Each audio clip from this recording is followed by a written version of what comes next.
Warning, this podcast contains spoilers for actually nothing this time, but references to Foundation Season 2 airing now on Apple TV+.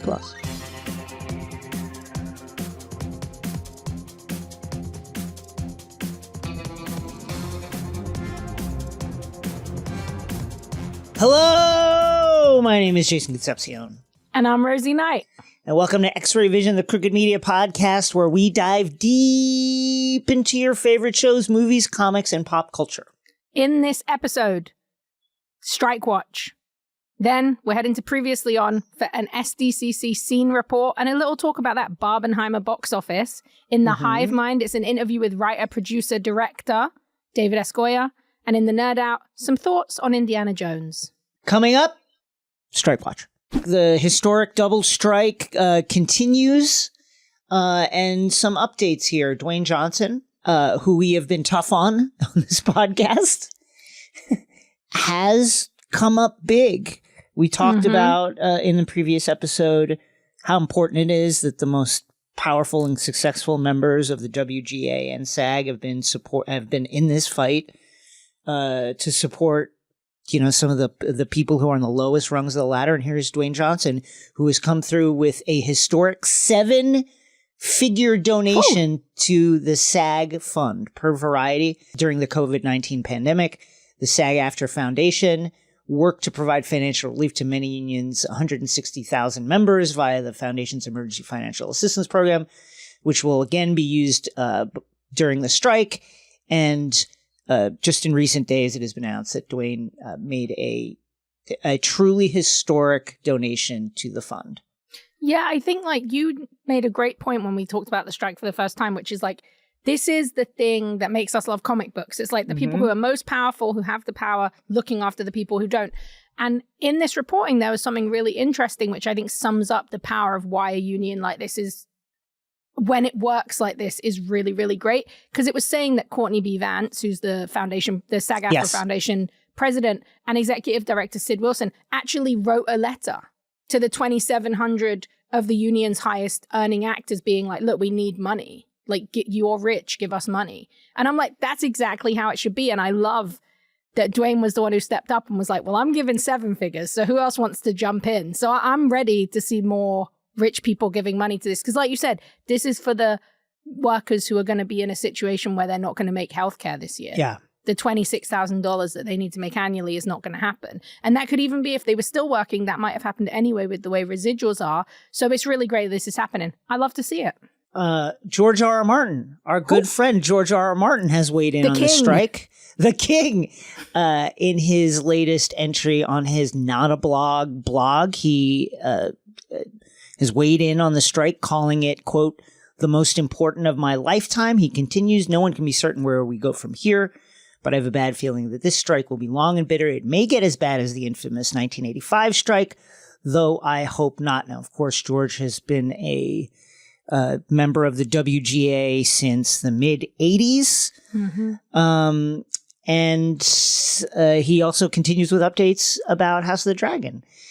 Quote, House of the Dragon is shot mostly in London, a little bit in Wales and Spain, and various other locations, which is why filming is continued. The actors are members of the British union Equity, not SAG-AFTRA, and though Equity strongly supports their American cousins, British law forbids them from staging a sympathy strike. If they walk, they have no protection for being fired, breach of contract, or even sued. That sucks. Terrible. That's terrible law. It's really strange, too, because England has a history, like as George actually says in this blog, one of the major two parties is called the Labour Party, is built on the idea of protecting workers, but that has changed as the parties move more centrist. And it's really interesting because the subways in England, we call it the Tube, right?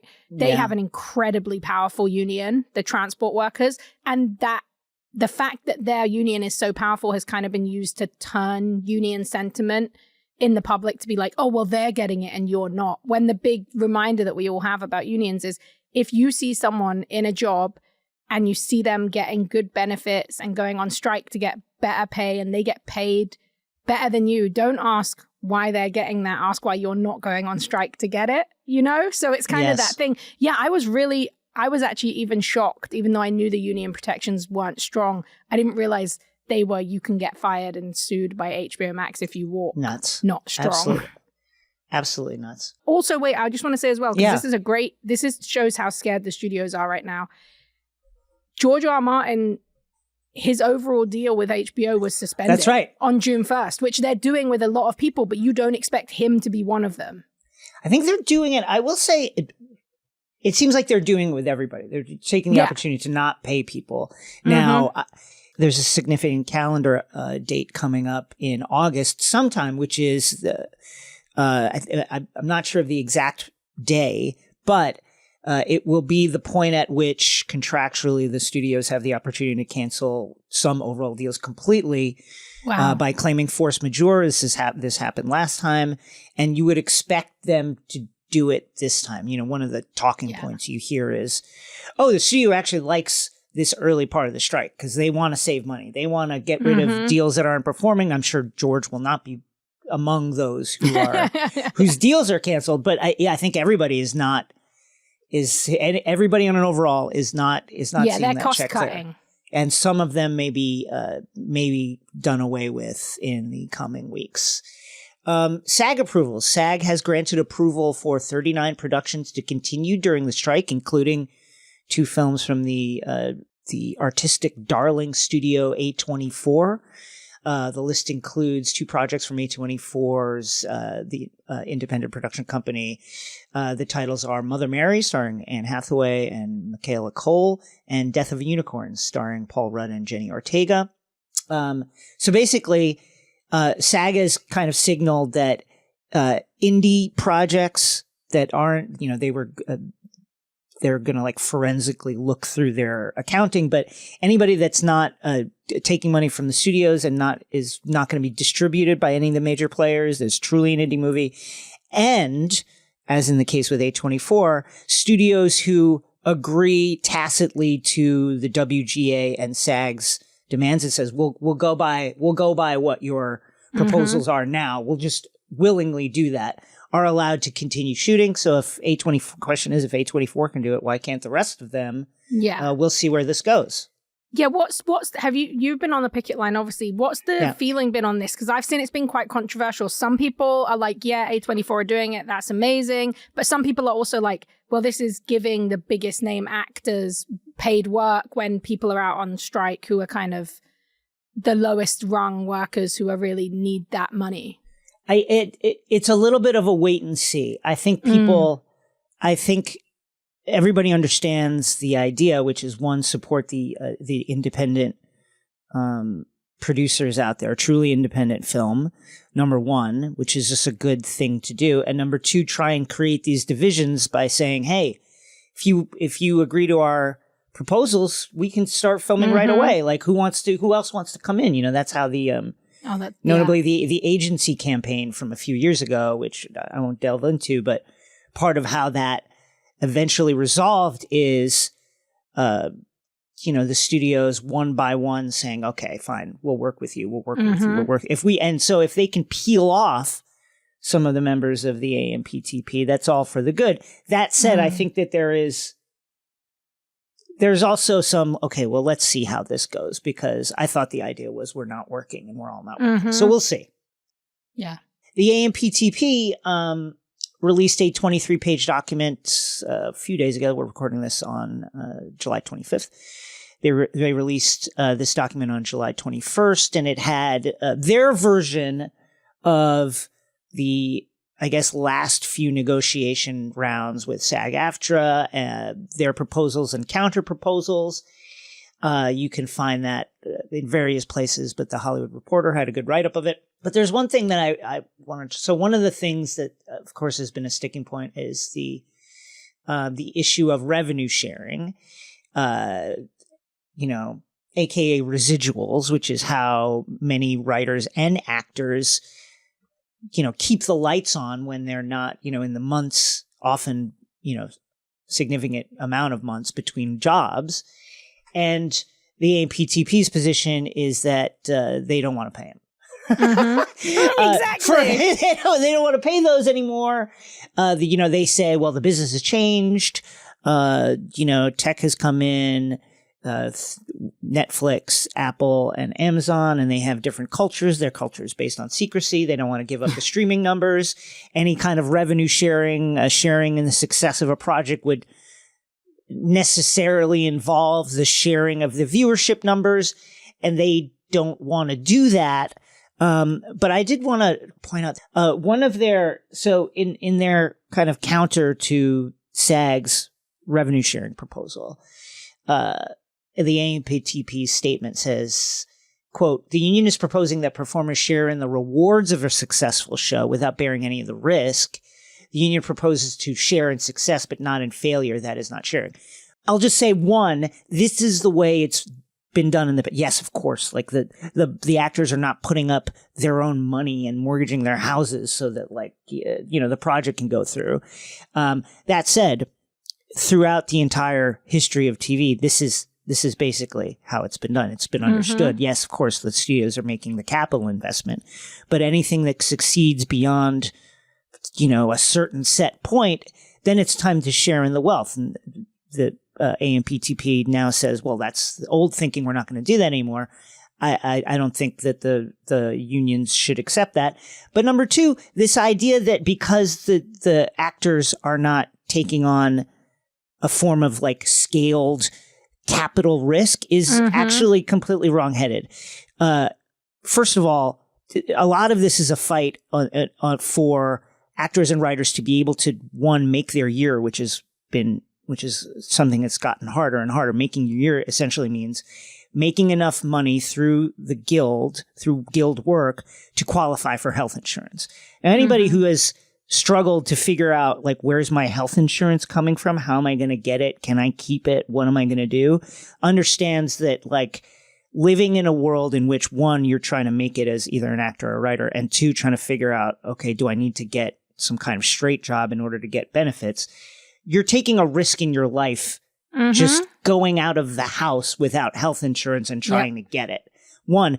Two, the amount of a large part of this struggle is about the amount of free work that goes on in this industry, whether it's actors spending their own money and time to send in a self-tape, which, part of the complaints that actors have is these self-tapes are becoming more and more intricate with, like, lighting and, like, scenes. And now it's like not everybody has the resources to do this. All of which is to say actors and writers take on significant risk. It's not capital risk in the same way that the studios do, but they take on plenty of risk. And they should absolutely share in the success of a project when it succeeds.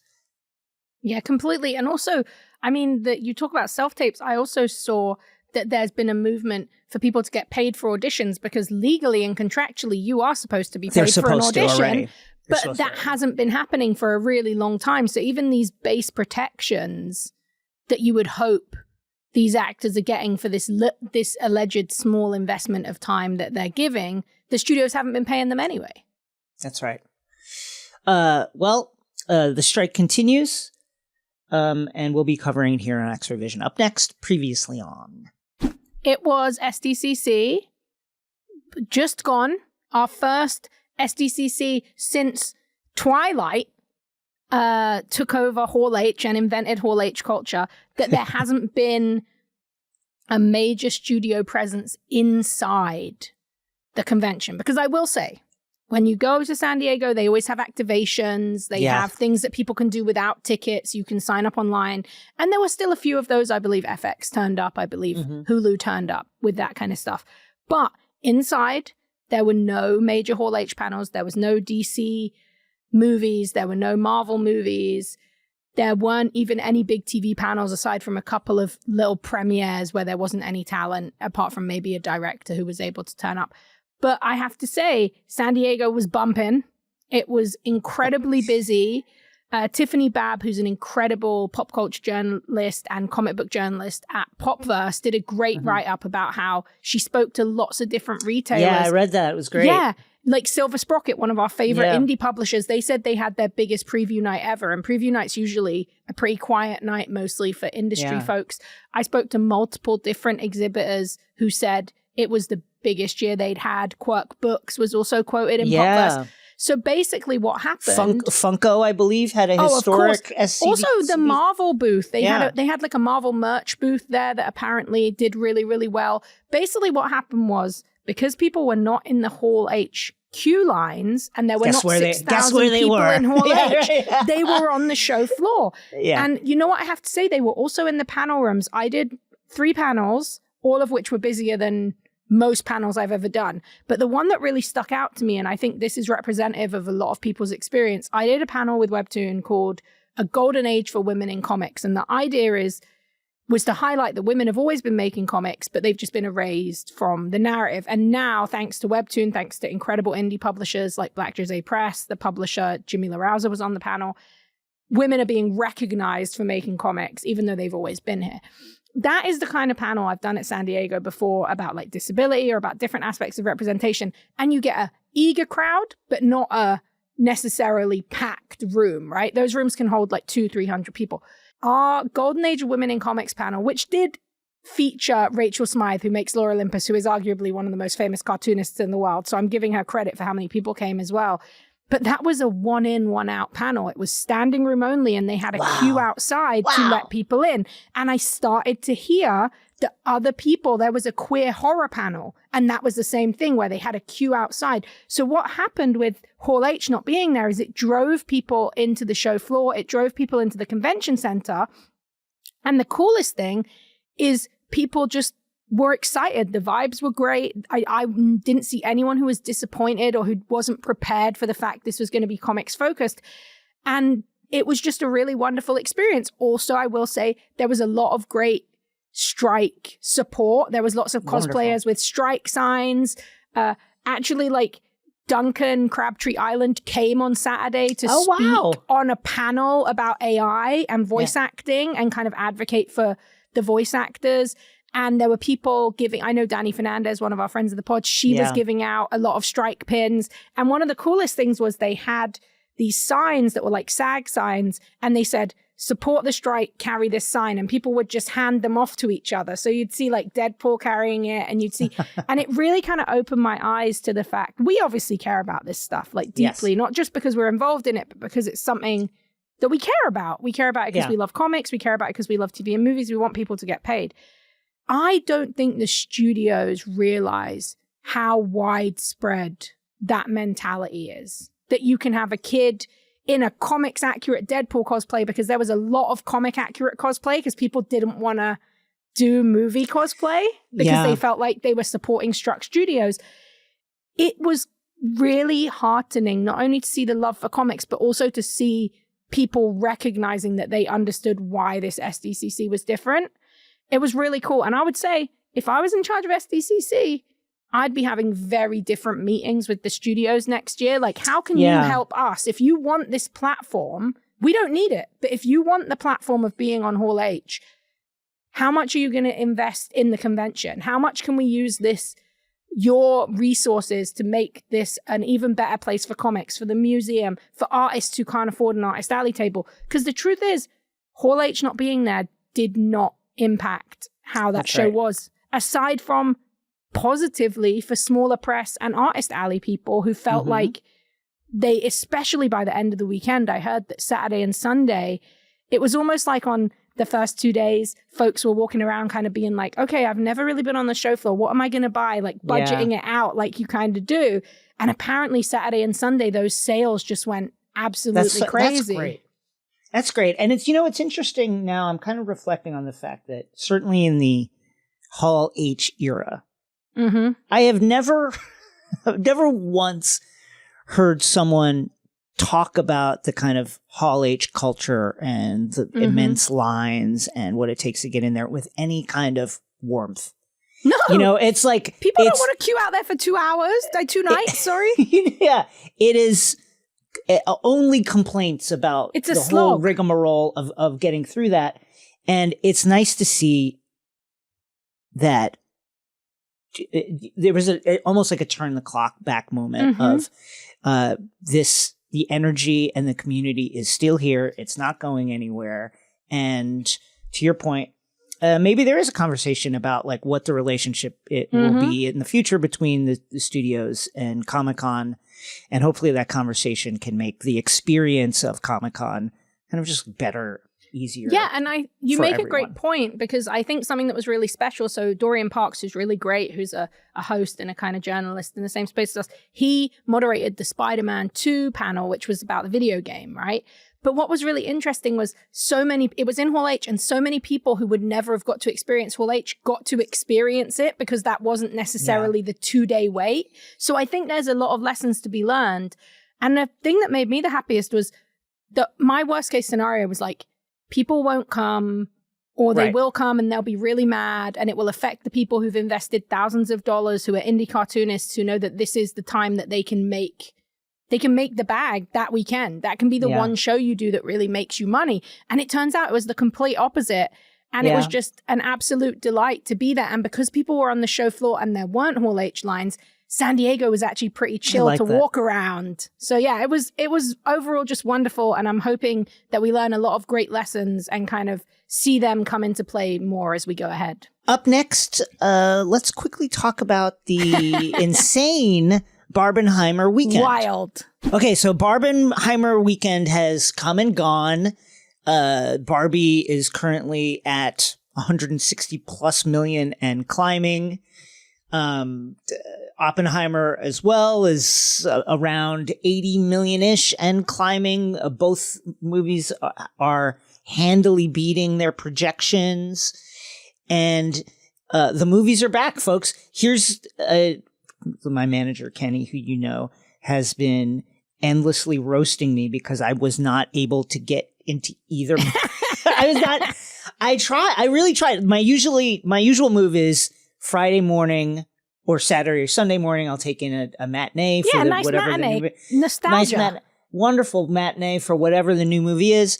I tried every movie time for both movies, and there was like nothing except for like the front row seats at an IMAX where you're sitting basically under the screen. And you can see 1 foot of the screen. And my fucking vertebrae will snap in half because like my head is completely like looking up at the top of the screen.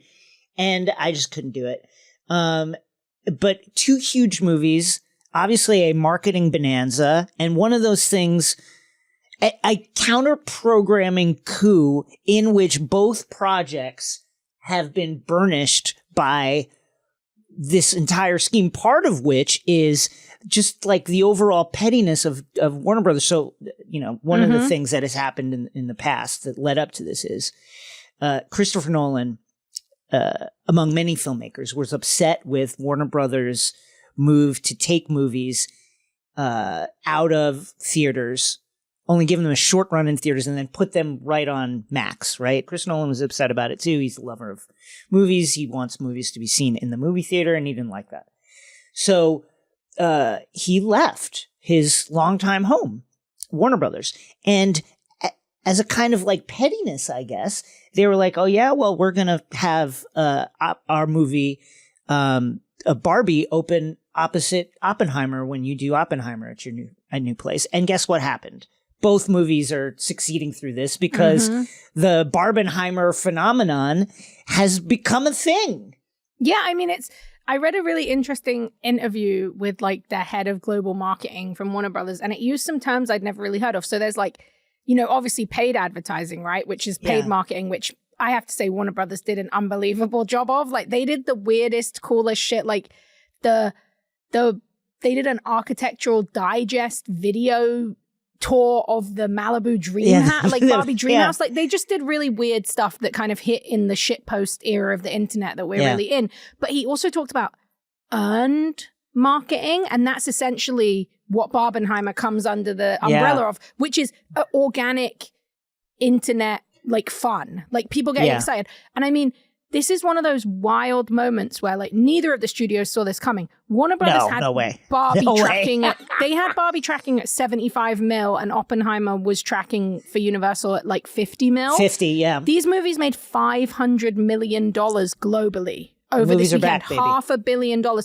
That doesn't exist without all the people online who made memes. It doesn't exist without people like Super Yaki making t-shirts in the Barbie font that say, "Do you guys ever think about dying?" It doesn't exist without the incredible artists who made Barbenheimer mashup posters. Like one of our Discord fans and friends, like Rodrigo, he runs this film magazine called Layered Butter, and they did a Barbenheimer poster that went totally viral, and it is now basically used as almost as if it was an original official piece of art that both the studios made. They didn't. Neither of them could ever have imagined that these two ridiculously juxtaposed movies would create this fandom. But I also think that that comes from Nolan being an auteur, Gerwig being an auteur, and this kind of hilarious dichotomy between like this serious, talky 3-hour biopic, which, by the way, should never have been able to make 80 million. That's a superhero movie. I mean, that's insane. It's truly insane. Yeah. And then Barbie, insane. Which should be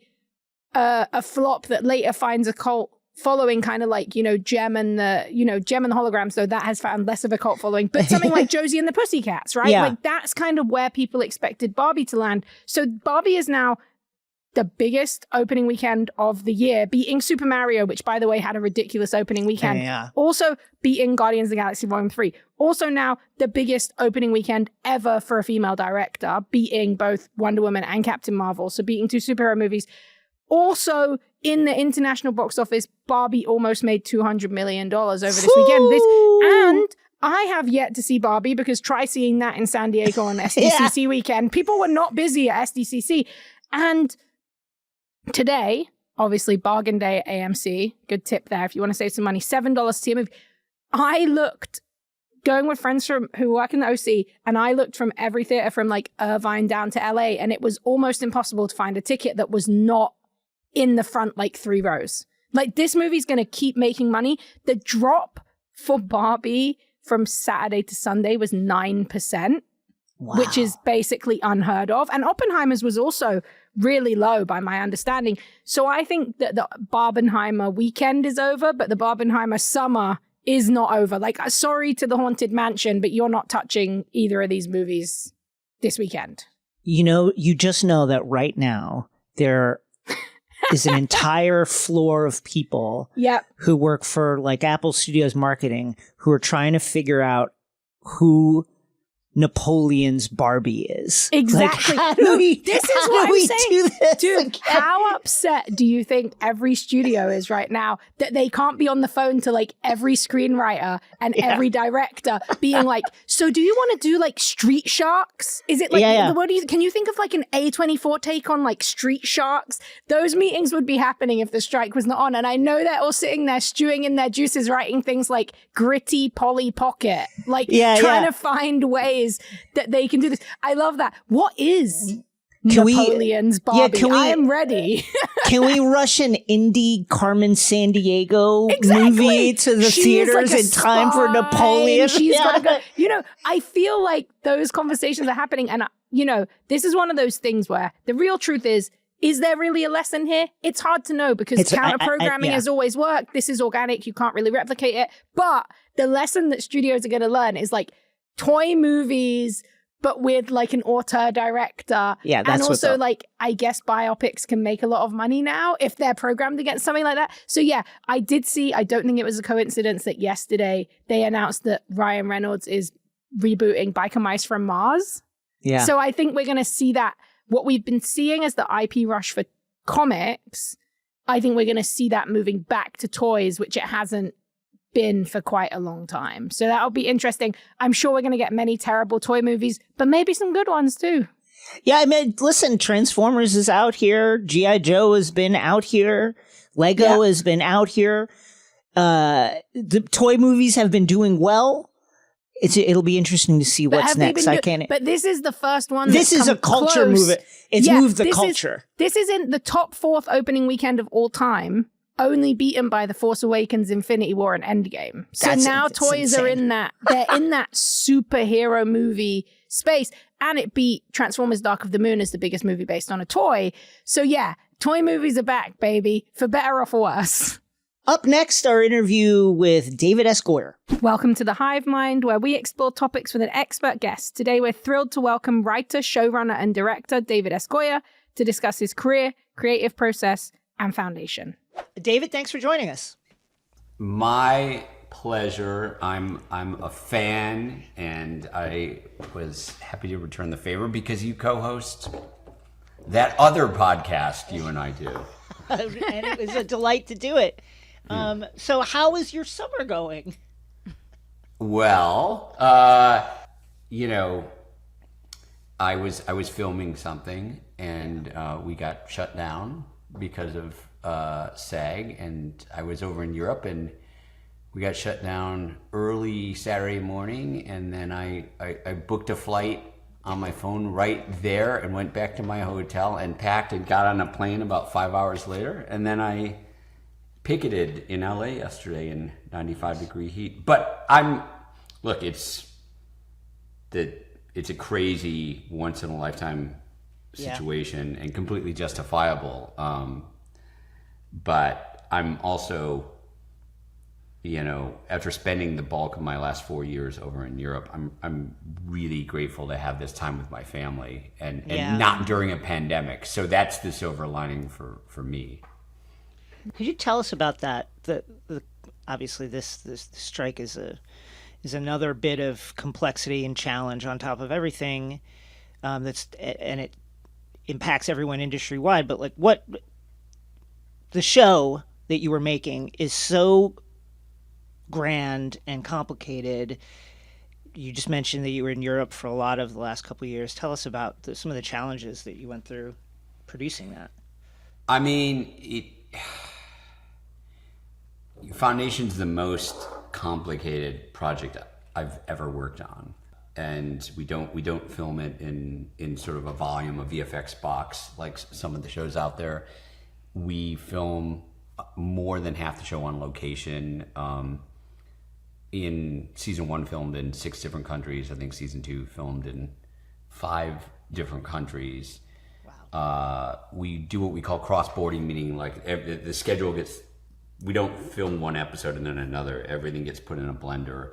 It's incredibly difficult, and it would have been difficult even without a pandemic and multiple strikes. But it's just, we just keep, we had the initial lockdown, and then season 2 lockdown wasn't happening, but we actually had many more delays because of COVID than in season 1, because everyone was in a bubble, so-called bubble. We would take over hotels and we would charter flights, and it's just like the hits keep coming and coming and coming and coming, and it's also crazy because the show's so wildly ambitious, and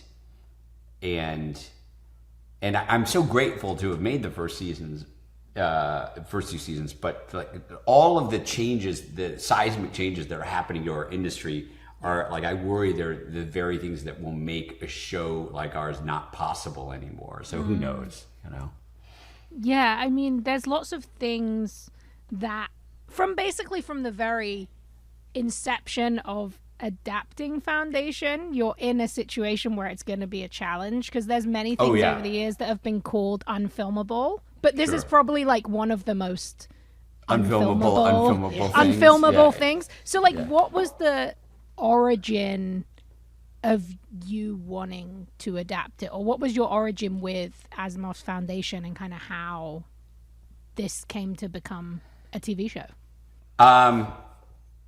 Okay. I'll answer that, but I realize I should qualify. I'm speaking to you in the capacity as a director, and because I've directed episodes 2 and 3 of the show, and not only am I allowed to promote in that capacity, I've been encouraged to promote by one of the 2 guilds I'm involved in. But what was it like? I mean, I was given the book by my ne'er-do-well father when he was 13. Or I was 13, not him, he was 13. He said, "This is the greatest science fiction book of all time, you should read it." And I didn't read it because I was angry at him, and I think I read it in my 20s, and I got some of it, didn't understand what the big deal was, reread it in my 30s. And then over the years, because for the first 2 decades of my career, I was writing almost exclusively features. I was offered the opportunity to adapt it a couple of times.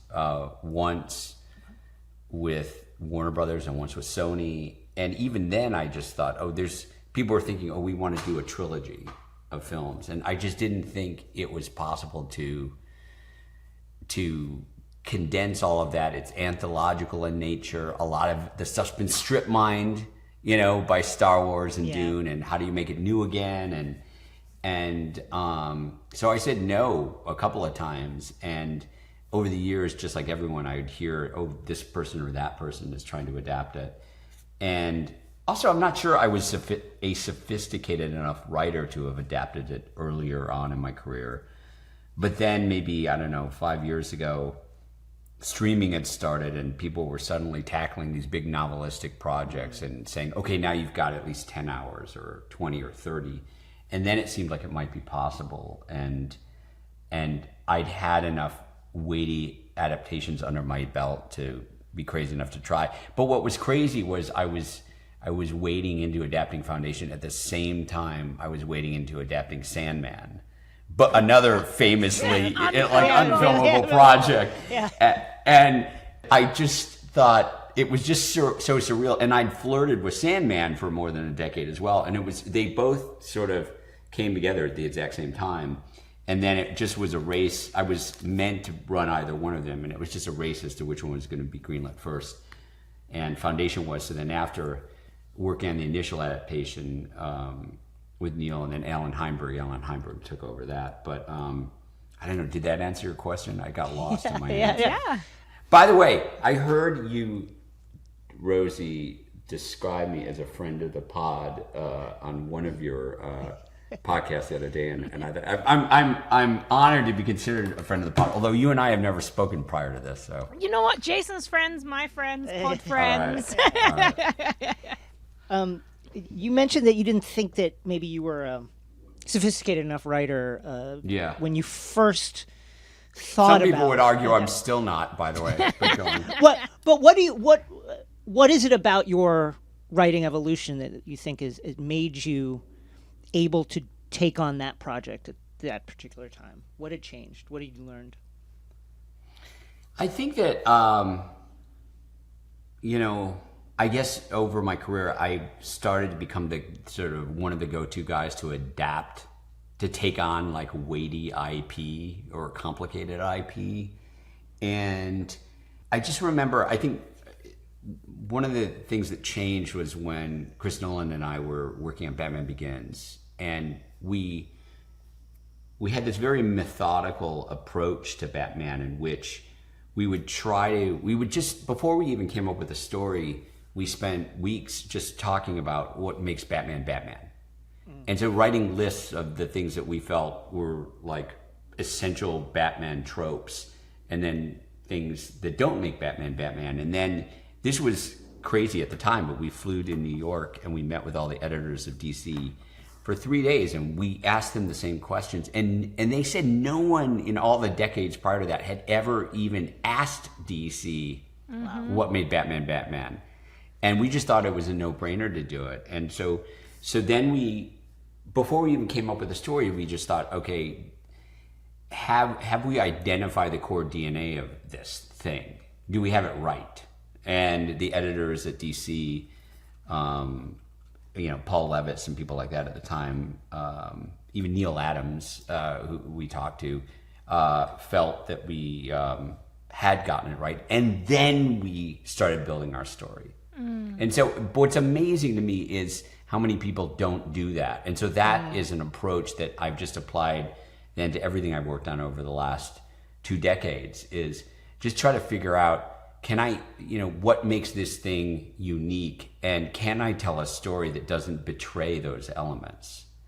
And it sounds simple, but it's amazing.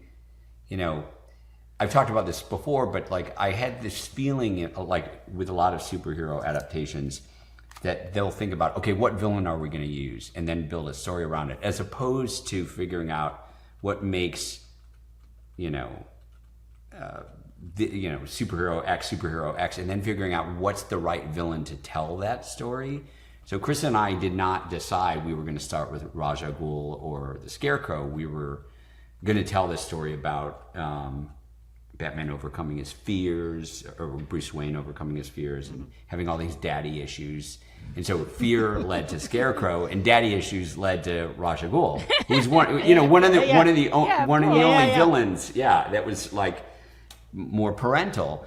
And so I guess the approach was just very holistic in that way, and we applied the same things to Sandman. And in the case of Sandman, we had Gaiman with us, and Alan and I we spent like 3 or 4 days just saying, okay, Neil, what makes Sandman Sandman? What do you think? And I did something similar with Robin Asimov, Isaac's daughter, on Foundation. I was going to ask, that's really interesting that you brought that up, because I feel like often as comic book fans, people who love this stuff, comics have been seen since, they first, in the 1800s when it was strip comics or whatever, to, the Wortham trials. They're seen as like lowbrow and disposable. They're for kids, that's still something people see. So it's kind of incredible to hear you talking about how adapting comics taught you how to adapt these kind of huge epic sci-fi stories for prestige. Were there any other kind of things that you learned from adapting so many superhero stories and comic books that helped you when it came to adapting something like this that takes place over thousands of years, the way that comics kind of have that modern mythology of going over many, many centuries?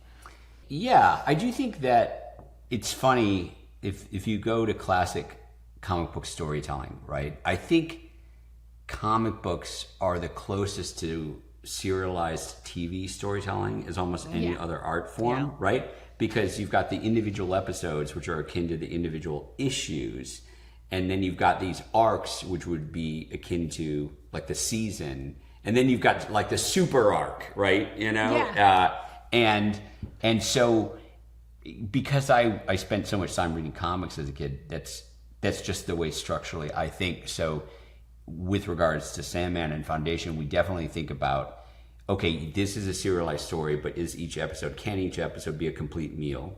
Mm-hmm. And then how does it fit within the season? And is there a beginning, a middle, and an end to the season? And then how does it fit with the super story? And that's definitely something I picked up from, Denny O'Neil or Chris Claremont or, Frank Miller or someone like that.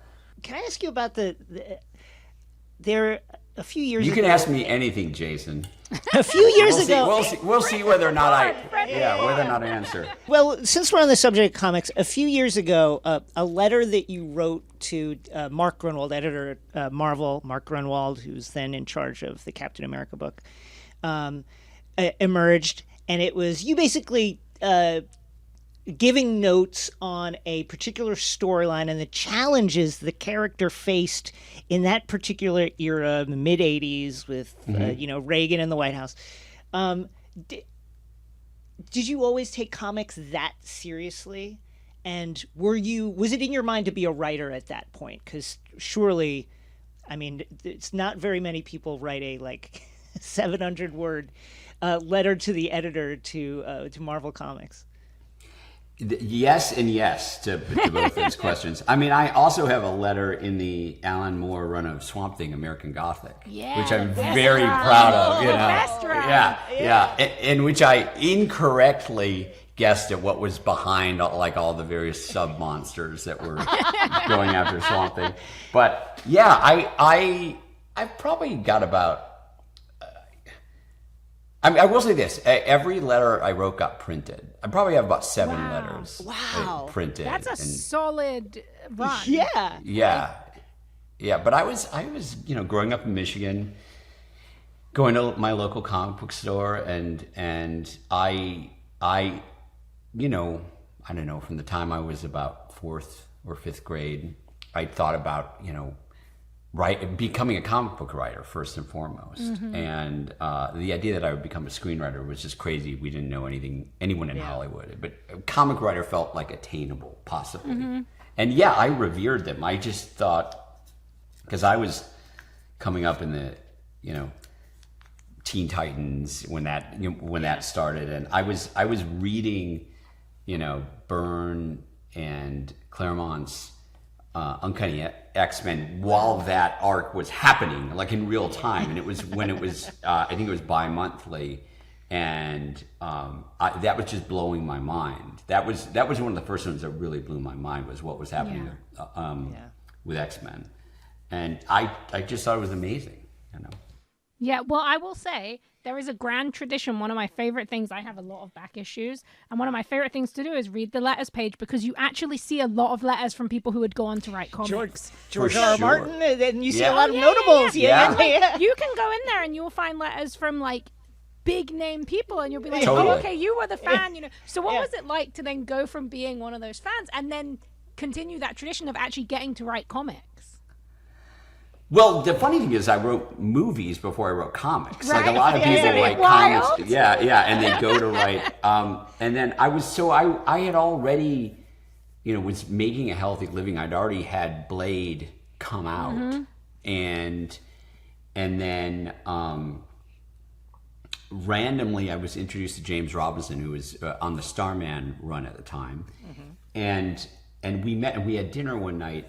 And he confessed to me that he had writer's block, and he was trying to figure out where to go and what to do. And I started pitching some ideas for him. And he said, that's a really good idea. Do you mind if I use that? I said, no, go ahead. And then we had dinner a couple weeks later, and he said, you got any more ideas? And then he just said, do you want to start co-plotting it with me?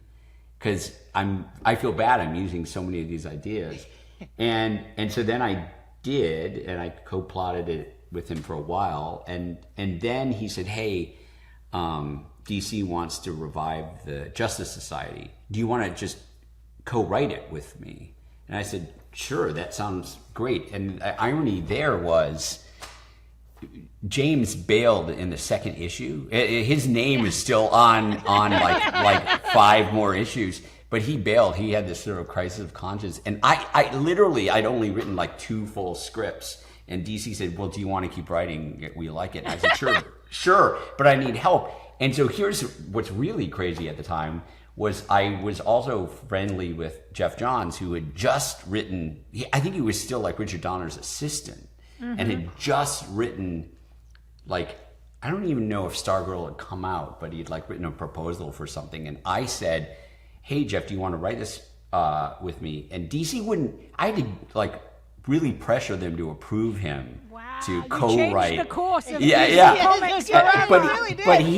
But but Jeff started on JSA with me as of like the second issue, and then obviously he became Jeff Johns, you know, with a capital G and a capital J. But I backed into comics in, you know, just a really weird way, and then, you know, we kept it up for about 4 years, and then it became too unwieldy for me. But that was. I loved doing it. I would still go back and write comics at some point. I really, really enjoyed doing it.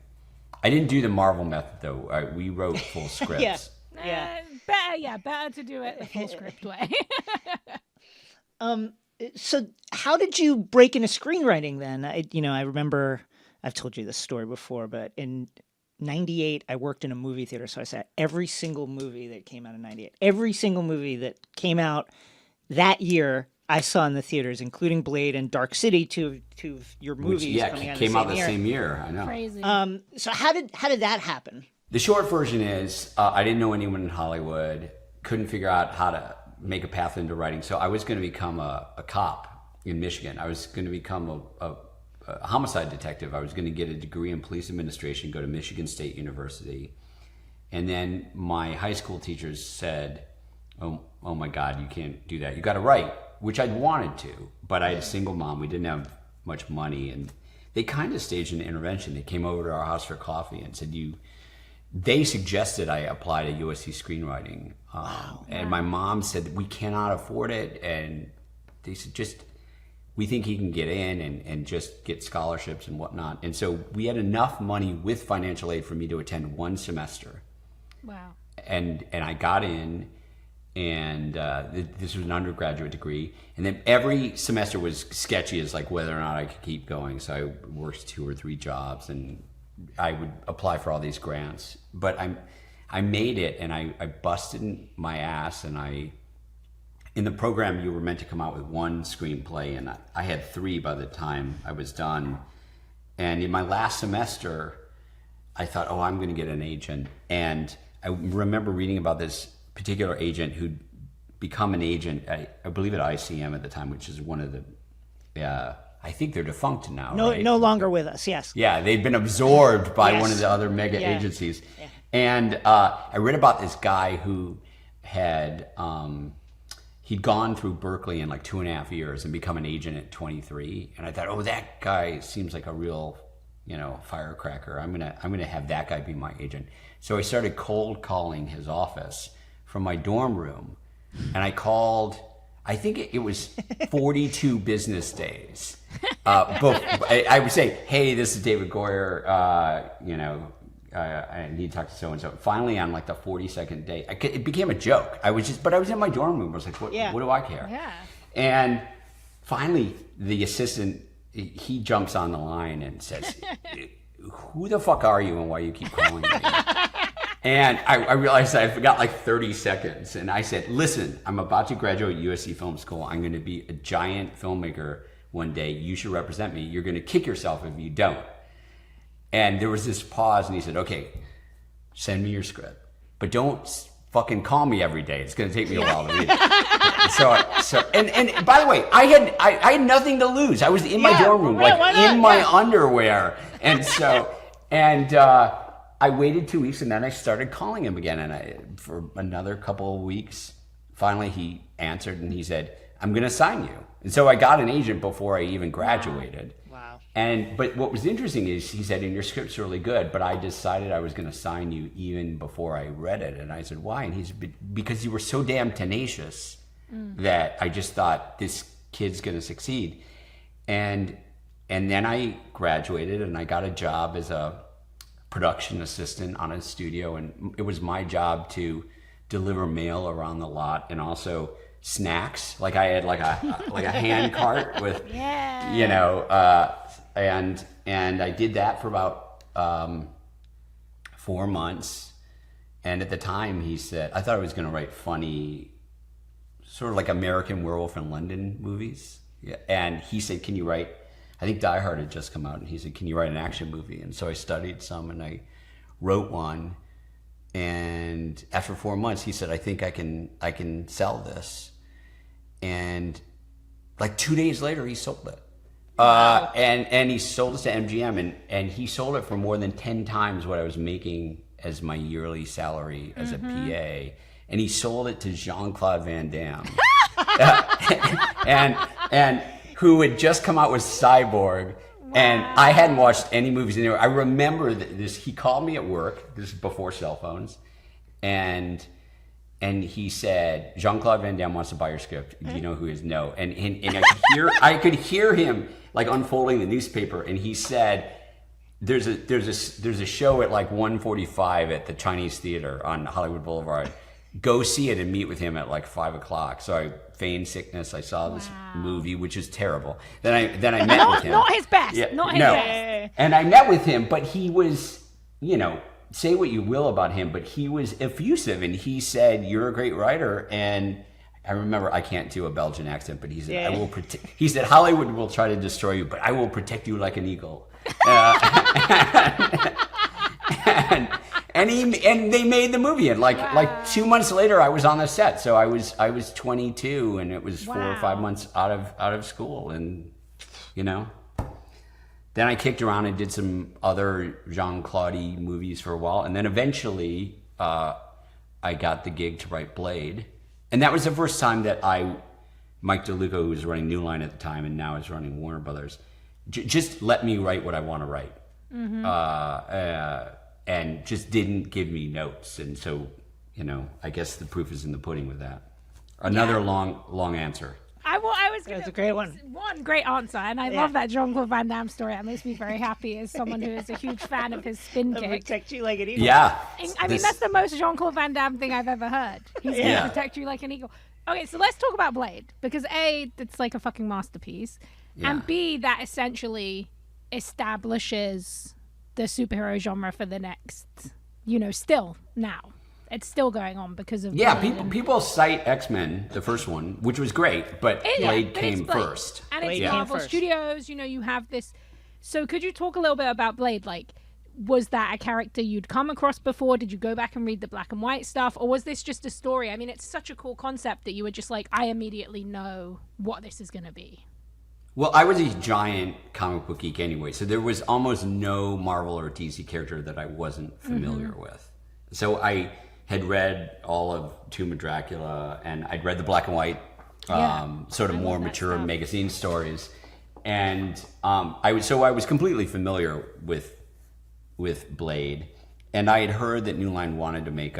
They had some success with House Party and Deep Cover, like so-called urban movies, and I'd heard that they wanted to do a black superhero, and so they were thinking Marvel, and at the time it was Luke Cage, it was Blade, or it was Black Panther, and I thought Blade could potentially be made for a price because it was a horror film, an action horror film.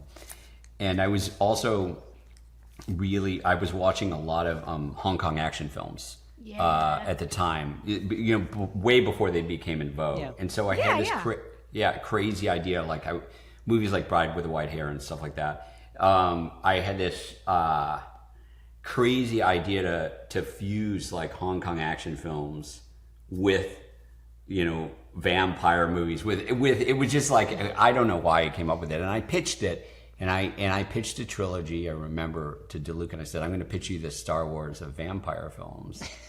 And he said they at the time they wanted to make it for $6 to $8 million, and they liked the pitch, and he just let me write. So the movie that got made is largely the one that I wrote.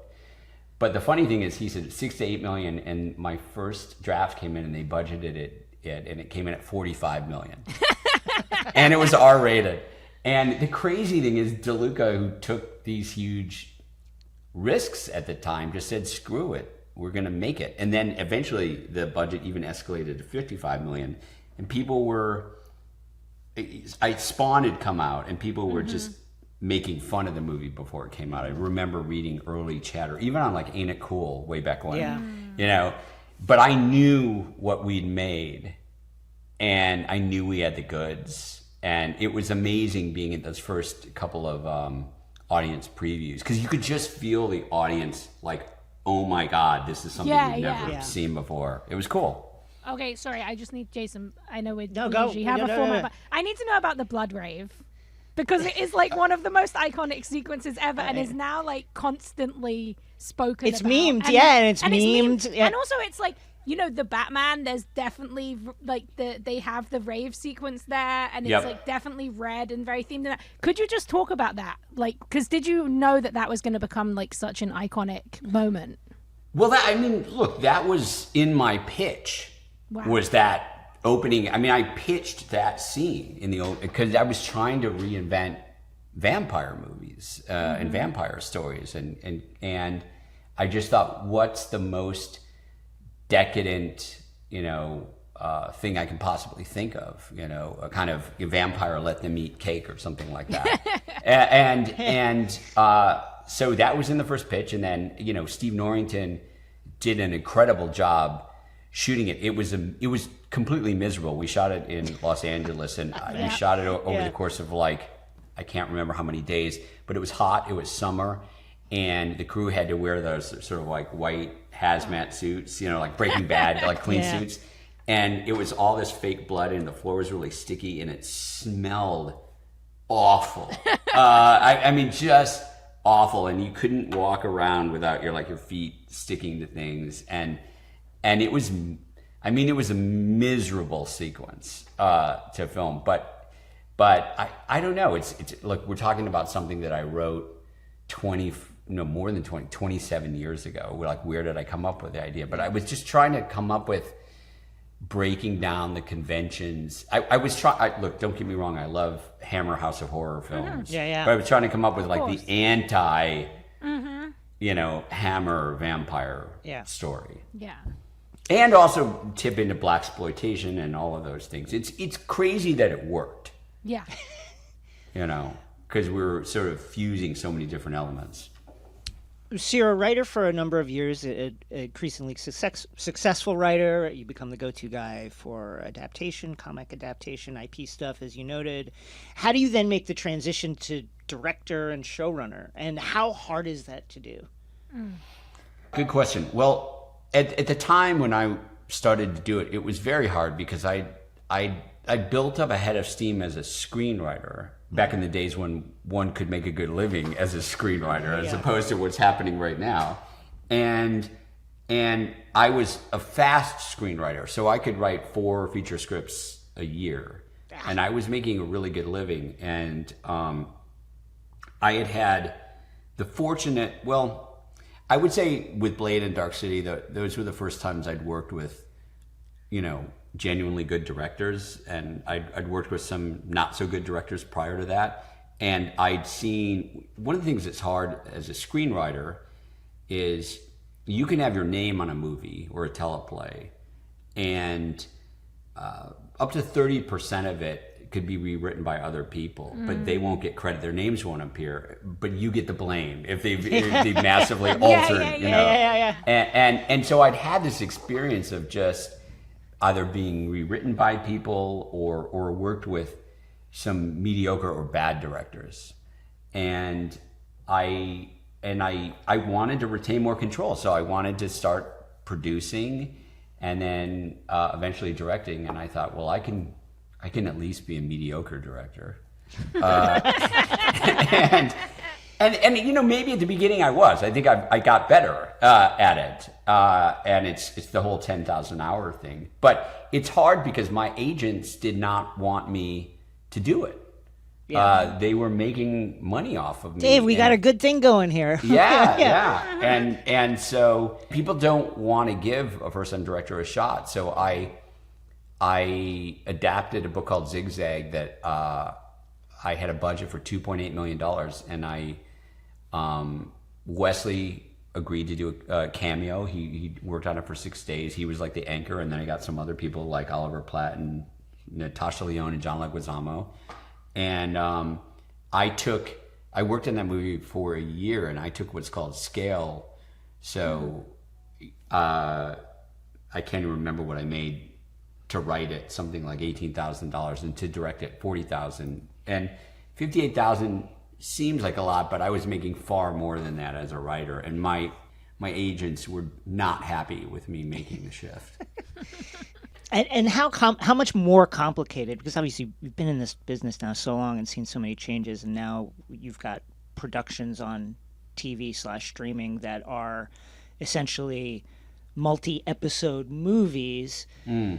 How did you, it seems like a very daunting task to try and put all those tools together and say, now I'm going to manage a multi-episode, multi-season movie that takes place on, one continent, but across the continent in multiple time zones at once. What were the things that you encountered that you were like, well, I'm glad that I had been through these other experiences to let me know how to do this? Well, first of all, I mean, it is daunting. It is really hard. It's not. There are times when I wish I could work on a show that just took place in one city that in one time zone that didn't have a ton of visual effects or things like that. But it was also kind of bit by bit right. over the course of 20 years. So it's just building upon what I learned before. And I had, the first show that really made some waves was a show that I had co-created called Flash Forward way back on ABC at the time. And I directed the first 2 episodes of that. And then I had another show on Stars called Da Vinci's Demons, which was a little more ambitious. It's sort of, each one was successfully a little more ambitious, and it's just building upon. Look, you look at a lot of people, a lot of filmmakers, and Chris Nolan started out with Following, which is most people haven't even seen or heard of, and then why am I blanking on Memento? Yeah. Then Memento, and then Insomnia, and then it's just he didn't start. He was incredibly talented, but he didn't start out with Inception. Yeah. So with something that's also like, you talk about ambition, and you've already set up this kind of huge challenge for yourself, and then coming into the second season, you arguably switch everything up. And kind of go 100 years in the future and change, like 100 plus, and change like a lot of the major cast. Could you talk about those kind of choices and challenges and how that adds to the ambition and the storytelling? Well, when I pitched Foundation to Apple, I said this is going to be a crazy hybrid, because it's going to be a cross between a serialized show and kind of a seasonal anthology. And so I said we're going to have like, a complete story, and they're going to be a handful of characters that are going to continue from season to season, that are, through the various tropes of science fiction, are going to be effectively immortal. And then we're going to introduce new characters each season, and they're going to have a complete story, and then, either succeed or die or whatnot, and then they won't come back. And I couldn't really think of a show that had pursued that format before. And I thought it would be an interesting way to kind of tackle some of the more anthological aspects of Foundation. And I guess Apple was crazy enough to go for it, I mean, normally when you pitch something that just like breaks all the conventional rules of storytelling, or storytelling as it's known on streaming, you're like, oh, you're crazy, that'll never fly. And on top of it, be hugely expensive. But there were some fans at Apple of Foundation, and that helped. And I, at the time I created it with Josh Friedman, who left after the third episode or so. But we spent a lot of time on that pitch, and each of us had a certain body of work that we'd worked on prior to that I guess they, bought our crazy pitch. I think that in terms of changing it up, I think on one hand, what we did with season 2, you could say you're crazy to have attempted that. Like, why not continue what why are you just doing a refresh on everything? But people seem to have really, gone nuts for it. And so I just felt like it would be boring if we repeated ourselves, or boring if we I just wanted to try something really bold and challenging. And I'm kind of amazed at how well season 2's been received. I thought more people would be freaked out by the fact that we're just jumping forward 130 years and just introducing a whole slew of new characters, and even many of the characters that are we're perceiving them in a different way. And I love how we just start with the first episode and we just plunk you in the middle of this black and white film, with Harry Seldon, and we just say, you got to catch up. Sorry.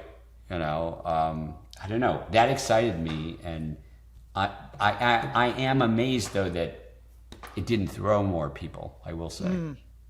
That opening scene where Harry is trying to knit his mind back together. Yeah. How much of that was written? How much of that is Jared just kind of going?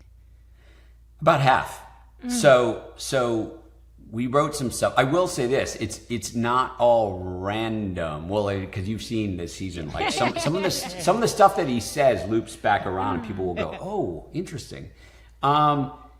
Jared's a really smart, shrewd guy, and we talked about the themes of things that he could talk about. So he said everything that was scripted, and then it was just kind of an open mic, let her rip stream of consciousness. I mean, honestly, I would have gone on longer, but that stuff is also really expensive, because whether it's the black and white stuff where we're trying to erase things, or whether it's the stuff in the Prime Radiant itself where we're trying to erase crew reflections, it's but there were times when he said a bunch of stuff and he said, you're not going to use that, you're not going to use that, you're not going to use that. And we then ended up using a lot of it. Of course. And then you get that juxtaposition with that, like, incredible action sequence. Oh my gosh. With Lee naked fighting the assassins. And that's like a very different tone shift too. Could you talk a little bit about that? Because the action's so great. You know, I loved juxtaposing those two scenes together, though, because there's like one is as heady, kind of art filmy, you know, THX 1138 as you could get, and then the other one is just kind of a Game of Thrones action sequence.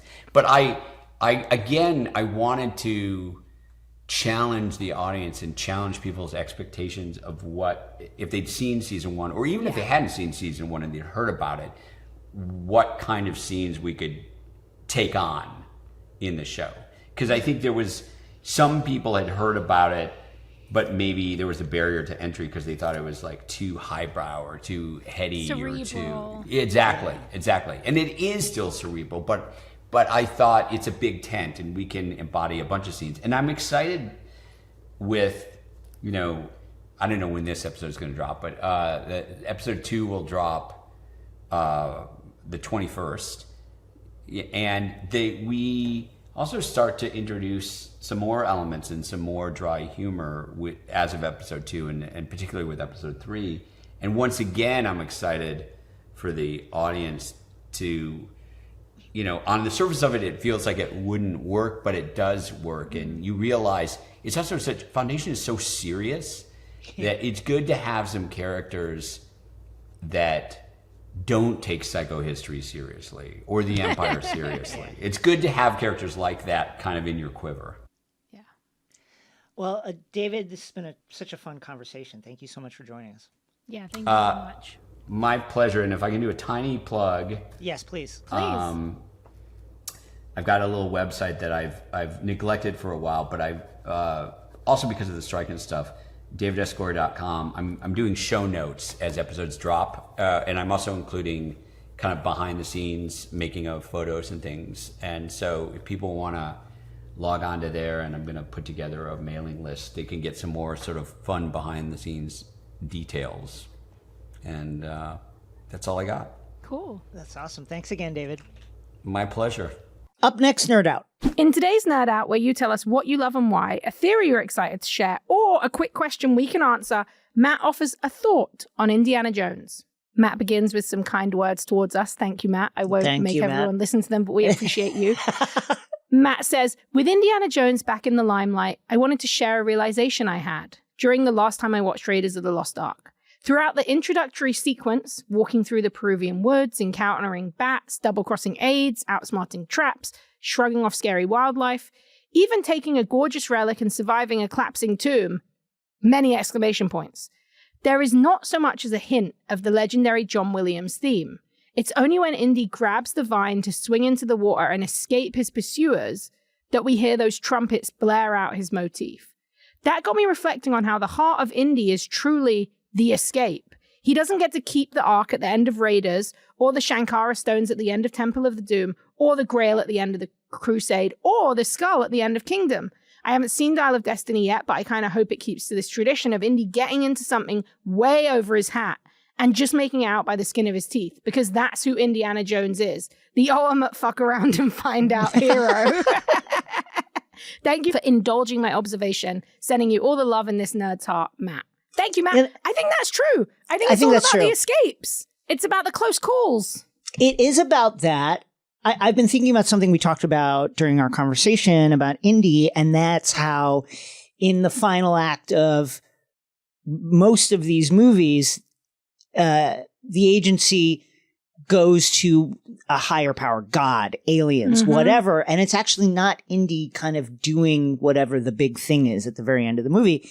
And I was thinking about it, and I think, to Matt's point, not only is it about the escape, but what makes Indy the hero in these stories is the fact that he is able to put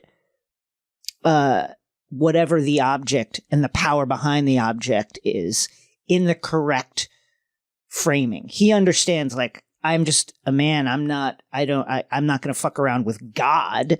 Like, I'm not even going to I'm not going to mess with that, right? Like, he has that respect, and all the other villains of our various pieces, mostly Nazis, never do, right? They always want to say, well, I want to seize God's or an alien's power for myself. Indy never does that. And number two, kind of attaching this observation to Matt's observation, part of the reason it's about the escape for Indy is, think about it, he can only he can only go for objects that he can carry out in a medium-sized duffel bag. That's it. It has to fit in a satchel, or else it's not happening for him. It's not happening, folks. He's got to be able to tuck it into like a postman's bag and climb out. So it is often about the escape because who's going to help him carry the thing out of there? Mm-hmm. How is he going to get the Ark like out of Tanis and out of the building? Like, I guess they were going to have a truck or something, but there was no way. Never going to happen. That was never going to happen.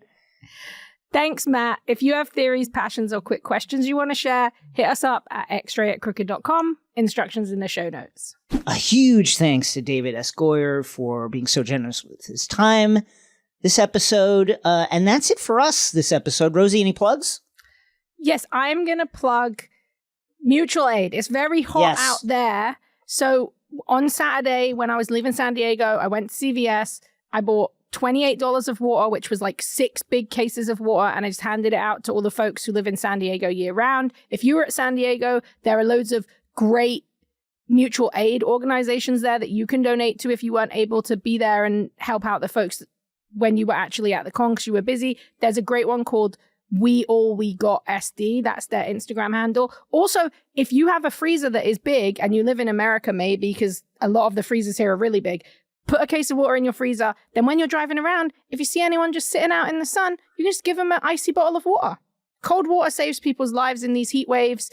And if you can't and don't have the time or aren't physically able, there's loads of great spaces, homemade meals, community fridges. There's loads of different places that you can do it. But right now it's really hot and being outside is really dangerous. So cold water is a great thing to have in your fridge, or just throw some cash to one of the mutual aid orgs in your area.